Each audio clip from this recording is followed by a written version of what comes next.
Hey there, I'm Colby Rebel. I am a professional psychic medium. My name is Elizabeth South. I'm a private investigator with Kane Associates. And my job today is to figure out which one of these guys committed a crime.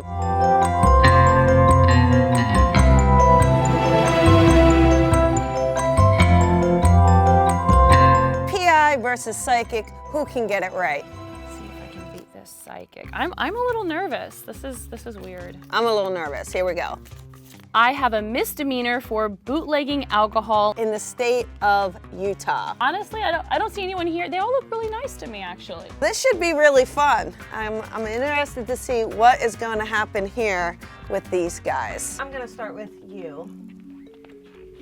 Hi there. Hi. What's your name? Blake. Colby. Nice to meet you. Blake, what's the capital of Utah? Salt Lake City. I wasn't in Utah, but that's where I got in trouble. It's a whole thing. So you weren't in Utah? I was in Utah when I got in trouble, but I wasn't like visiting Utah. I was in Wyoming, but we were going from Casper to Salt Lake. Then how could you get in trouble with Utah? Because I was in Salt Lake City in Utah, but I was staying in Casper.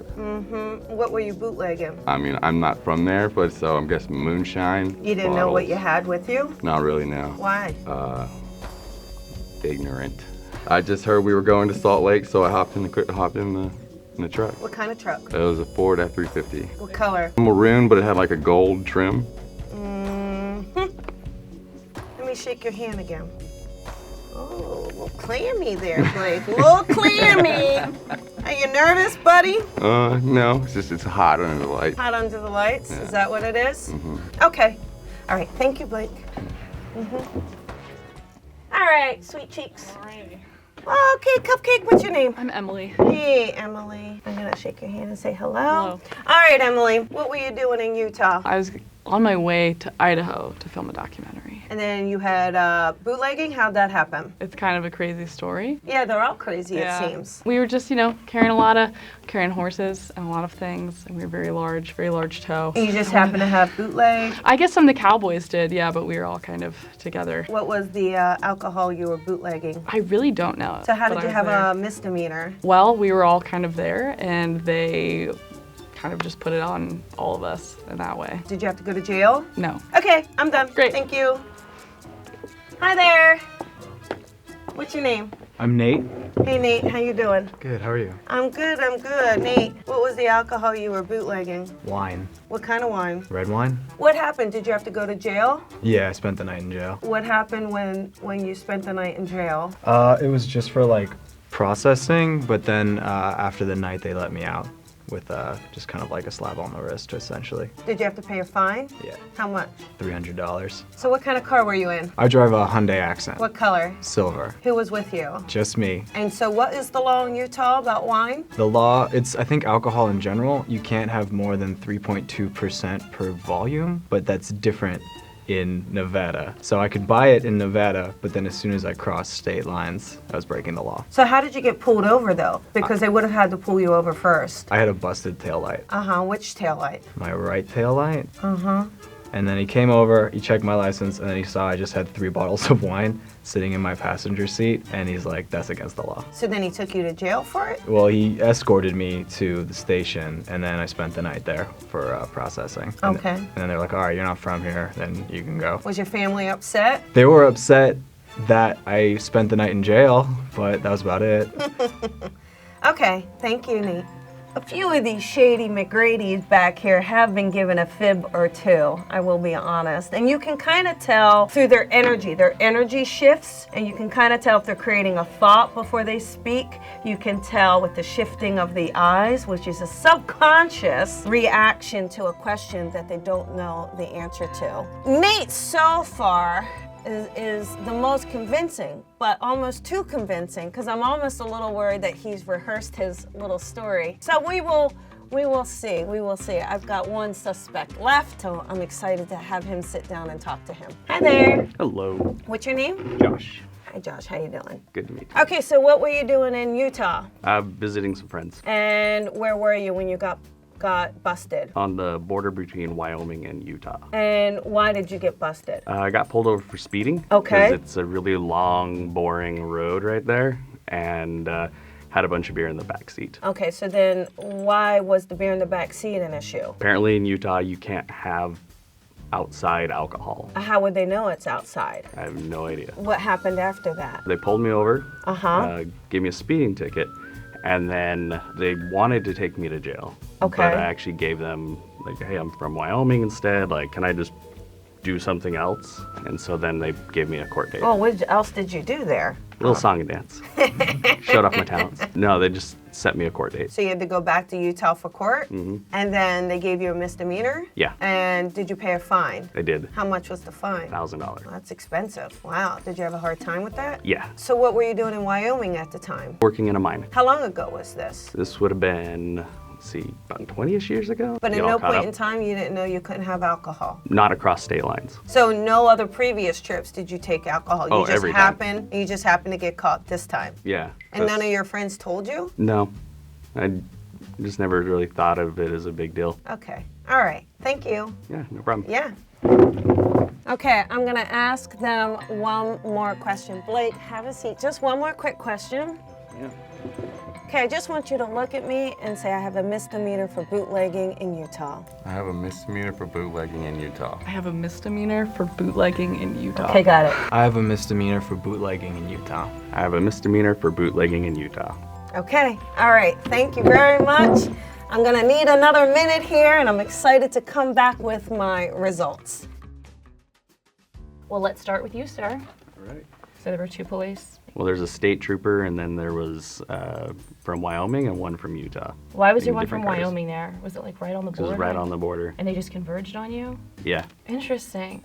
All right, so how old were you at the time? 25. And was it your first time ever being pulled over? No, I've been pulled over for speeding before. Oh, really? Is that the only thing you've ever really done? Yeah, You're never really a troublemaker other than that. not that I've ever been caught with. Did you guys catch that look with his eyebrow? I don't know. We might need to do a close-up with that one. Not that you've ever been caught. Okay, so why did you get caught? Why did they pull you over? Speeding. How fast were you speeding? Only about 10 over. 10 over? Normally they give you about a 15 mile an hour leeway. Not in Utah. Not in Utah. were you just driving through, visiting family? Visiting friends. Okay, well, I'm gonna go ahead and move on to the next person. That's all the questions I have for you. I may pull you back down here. Come sit down here. What's your name? Nate? Nate. Tell me about how guilty you are. I guess I'm pretty guilty. I mean, I got in trouble Where was the wine sitting? in my passenger seat on the floor. Just rolling around? I had put my jacket in between them so they wouldn't clank up against each other, but they were just there. Oh, so you had more than one wine bottle. I had 3. And what kind were they? Red wine. Okay, you just picked out 3 cheap bottles of red wine. Yeah. And was your family with you? No, I was by myself in the car. What kind of car were you driving? I drive a Hyundai Accent. How long ago was this? This was 2 years ago. I'm done talking to you. Give me the next one. I'm gonna pull you guys back down here probably for another one. Hello. Hello, and what's your name? Emily.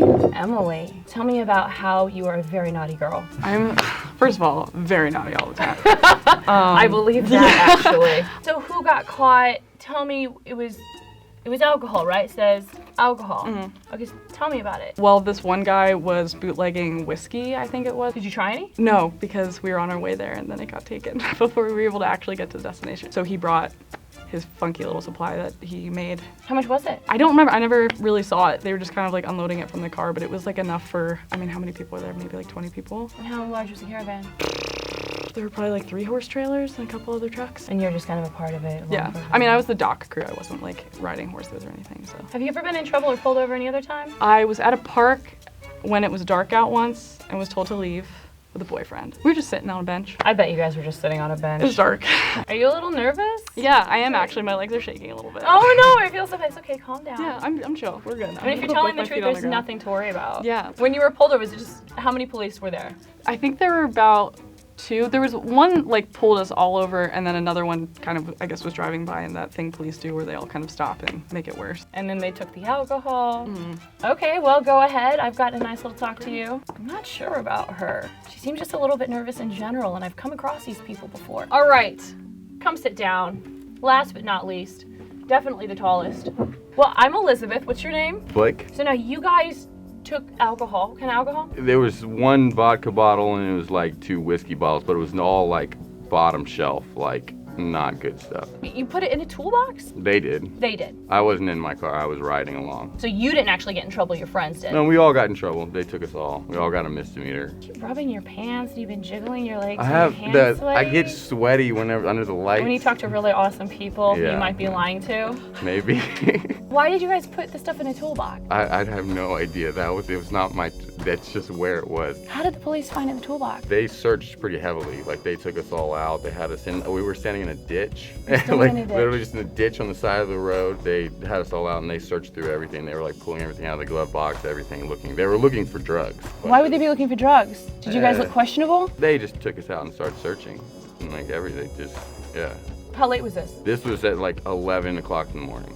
11 o'clock in the morning, they pull you over because you're, I guess we're speeding or whatever. you Yeah. guess you're speeding. Yeah, that did not end up being the problem, and it didn't really seem like they were worried about it. I'm still stuck on why they're searching you. I mean, if it's a random pullover because you're speeding. Maybe we looked a little shady. I mean, with Maybe you were like doing this thing when they like Going like came this up the to the whole car time. and you're Yeah. just like, I didn't do anything. Here's the thing about you. You seem like one of these guys who like always seems like they're lying no matter what they're saying. Oh man, that sucks. Because like, you know, I get the vibe that maybe there are parts of this story that are true. I'm not sure, but you act really f***ing guilty. Go ahead and stand back up. I didn't believe this guy at first. At first I'm like, he's super nervous, but then he seems like he might be actually just one of those people who like tells a nervous story or just doesn't look really truthful. You looked truthful at first until he started talking. I feel like I have it between two people. Here's the problem. I never listen to my gut on these sorts of things because I'll start questioning, be like, well, this one seemed a little bit nervous and this one seemed like that. But generally, if I listen to my gut, it's true. So I think I know who it is. All right, now we are going to write down our predictions on a piece of paper. Hers may be more factual than mine, but let's give it a shot here. I wouldn't say that.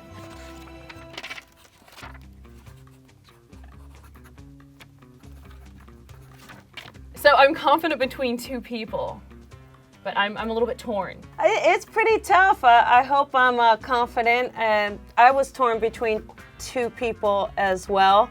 So either they're really, really good liars, or we got the right one here. You have the same one?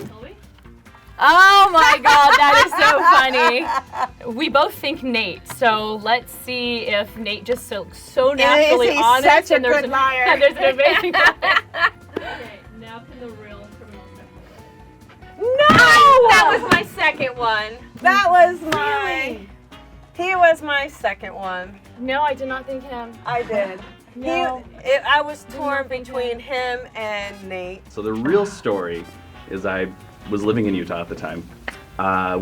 We actually bootlegged it quite often. So we'd gone on dozens of runs because it's cheaper to get alcohol in Wyoming than it is in Utah. And we had very set rules for how to do it, like go in and then either go to a movie in town or something. So if the cops saw you, they would lose track of you. And well, we broke our own rules and we just went up and straight across the border, and they had an undercover sting happening that weekend. And so they pulled us over. They had filmed us loading up the back of the car for a 4th of July party. So there was like 5 cops behind us and an unmarked car from Nevada that did the pullover. See, this seems like a totally unbelievable story. That is like, so how did that all happen together? Yeah, so that's why they pulled us over right on the border, and they had Utah and Wyoming police there. But we came back the next day with my brother's truck and pulled it off because we did a swap at an old movie theater downtown that we knew about. So we came in, bought all that alcohol, I put it in his truck, he went over. And then when I came back across, the same cops they started pulling me over again, and then they stopped, rolled up next to me, just kind of looked at me and pulled off. And so we got away with it the next day. My name is Josh. I have a misdemeanor for bootlegging alcohol in the state of Utah.